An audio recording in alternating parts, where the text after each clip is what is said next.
Call me a contrarian. Call me a bully. Call me a troll. Shit, even call me the Cookie Monster. You know, seeing as I sound like the Cookie Monster and all, but anyways, fuck it. Back to the script. Call me anything you like. It makes none to me. Just make sure you don't forget to call me someone who's had over 40 engines and has allowed each and every one of them to run out of fuel from its first tank to its most recent tank. And ain't shit happened to none of them. So just a quick heads up that here over the next few days, I'm going to do some of that rat-a-tat-tat style video publishing. Essentially, I've got quite a few videos in queue that I've been wanting to publish, so enjoy it while you can.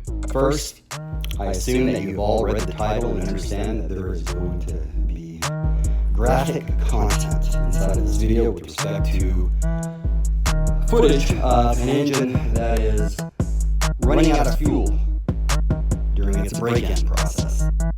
If you've been in this hobby for any length of time, I have no doubt that you've either read or heard all of the warning signs for this. I guess the mindset is that you'll lean your engine out and something bad will happen to it. Not really sure of the reasoning, but I hope, however, that I'm able to cover any concerns. So here's how we'll do this. I'll show you a shortened clip of an engine during its break-in, running out of fuel. Then we'll review any of the possible reasons you would not want to do it. Here we go. Here's the beautiful thing about that, sir. You get stupid cracking. I realize there's a lot of you who are thinking, I don't want to hear about this shit, I don't want to see the... Well, hang on one second. I don't want to hear about this shit. There we go, that's much better. I don't see anybody around here emptying their tanks, especially during break-in. That's what I thought. And you know what? Even if you do it, we all know it's probably going to be one of them fancy Italian Alicola Mania engines. Shit, who knows what the hell those things were meant to do? Except be leaned out and run only once a race. But you try that with a Basher engine, yeah, I want to see that alright. Try that with a monster truck Basher engine. Put people's lives at stake, sir. You don't even care about the kids. Put their lives in danger like that. Shit, try that with a monster truck Basher. I'm like, Hey, look, there's Freaky Boys 2, the guy with the tips. shit, where? I'm out of here. Damn, dude's fast. I'd like to talk to you about a more serious matter. And that is a rumor that has been going around the Nitro RC community pretty much since Generation 2. And that is, it's dangerous to your Nitro engine if you allow it to run out of fuel during its break-in. Stop it. Does that hurt your engine? Hey, there he is. It's our new character, Darth Headroom. Or do you prefer Max Vader? You can call me whatever the fuck you want. As long as that check is right. Got it. Well, my intent here is to make sure that some of these power noobs at least have an opportunity to understand. You don't need to, follow some of the guidelines you're seeing today with, all these 15, 20 tank break-ins with the bones brewed and all that shit. Trust me. So now you represent, and I will walk you through my intent as I'm doing it. Here I can visually see that the tank is low, so I have to bring it in nice and easily. And focus on how the idle behaves once it comes down. Thus far, it doesn't sound like anything is being stressed.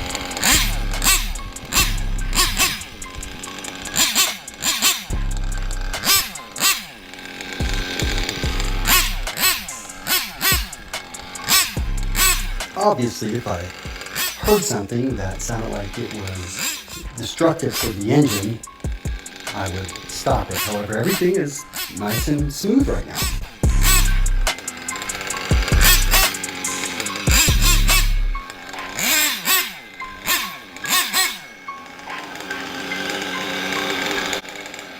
And now for the fun part.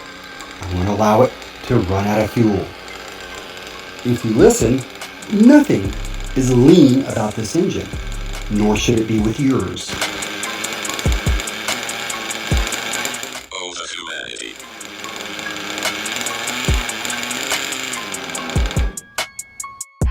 Hell yeah.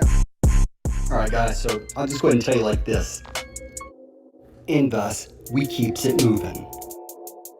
So, what I can tell you is, I did that the previous tank, I did that the subsequent tank, and every tank after that. 0 problems. So let's discuss why it is that people are warned about doing this. Perhaps it's best if we take a look at other postings, and here you can see RC Tech. I think a very well respected forum, and this is from folks Gen 3, if you will, my generation. I know most of these guys here. Let's see what they say about it. And for those of you who have been touting this, you doing okay right now? All right, very simply put, you can see that the question was posed here, and the initial response was, it's bad. Goes into a lot of reasons as to why. One thing I can tell you here, the guys on here who, in my recollection, really weren't that experienced or, doing it, were the ones concerned, and then the ones who were out there, laying their shit down, they're the ones that say, it's nothing. Her Savage as an example. I know for a fact this cat knows his shit. You can see here other folks will chime in and basically say what I believe, and that is it's an urban legend. Then you have others who blame some of the problems they have on that. As an example, one person here says he lost his glow plug. Well, you're very apt to losing your glow plug during the break-in process, but it has nothing to do with allowing your engine to run out of fuel. And then we begin to get into the meat of things, where you can see here someone essentially says, it's the same reason you don't do it with a full-size car. You don't run your car without oil.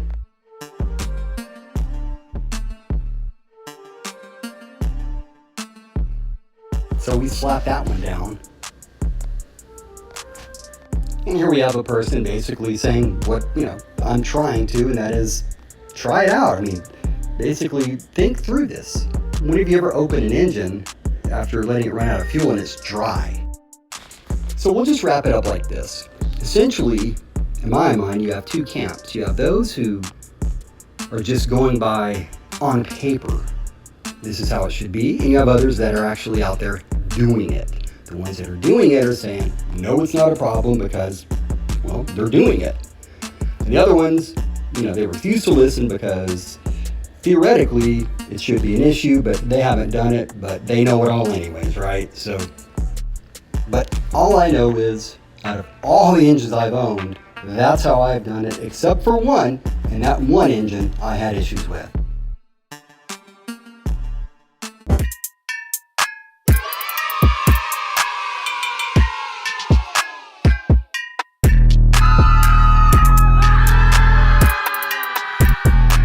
It's okay, kids. Let me tell you what it is. I have some quick feedback, and I'd like to tell you 2 quick stories. If you were paying attention, you will recall that in a recent video, I informed you of an engine that is on a stupid sale right now. And I know a few of you have already purchased one. I just got one. It's my 4th of that engine. Excuse me. And a few of you had asked what pipe would I recommend for that engine. And it's actually a valid question. For the stock version, I would recommend either a mid-range or a bottom-end pipe. So an 053 or a 2013, something like that, 9901. And if you're going to have it modded, then talk to whoever's modding it for what sort of modifications are you doing to it. On my modded versions, I'll run an 086. So that's that. Additionally, I noted that in an upcoming video, I will illustrate how to squeeze every ounce of power from your engines. That's something that I personally think once you run out of tune, then the next thing is optimization. And you want to get it to scream its tits off. I'll give you one quick, easy tip that I would begin with if I were you, and that is the high-speed needle and setting that, okay? So, very simple. What you do is you just, as you're tuning the high-speed needle, lean it out a little bit, run it, lean it out, run it, lean it out, run it, until it begins to have adverse effects.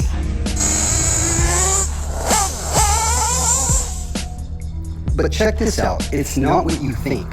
In other words, when you follow the process that I have documented in my tuning guide, there's two different things to listen for. In this instance, when you initially set your high speed needle, you're listening for the ballistic RPMs to continue carrying on. That's when you dial it back initially. Then after you set the low end and everything, you go back to the high end. This time you're listening for it to begin cutting out. So once again, the importance of a process is you know what to expect ahead of time.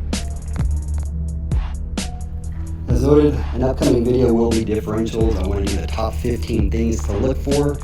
These will be lessons learned on my part. Like I said, we'll begin with leaks. These differentials here you see have a leak, and I'm going to show you how I was able to determine that, as well as where they are leaking from. Most importantly, how to mitigate it. It's not what you think.